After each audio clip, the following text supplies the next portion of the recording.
What would you do if saving your own life meant letting your partner fall into the abyss? This is the story of a man who survived after being cut loose and left for dead.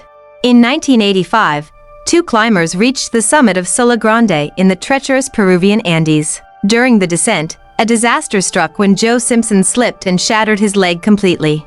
His partner, Simon, tried to lower him down the icy cliffs using a long, heavy rope.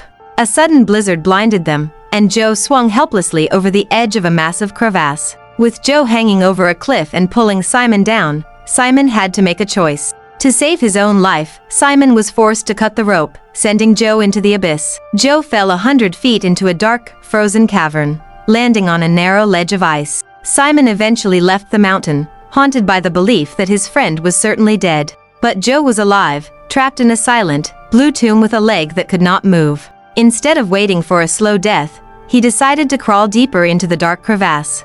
He found a tiny opening at the bottom and squeezed through into the blinding white sun. He was miles from base camp, with no food, no water, and a bone sticking through his skin. He began to crawl across the jagged glaciers, dragging his useless leg behind him like a weight.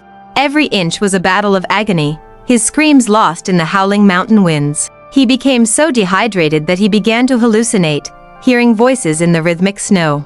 He set short-term goals, telling himself to reach a specific rock within 20 minutes. If he missed his target, he would curse himself to keep his adrenaline and anger flowing.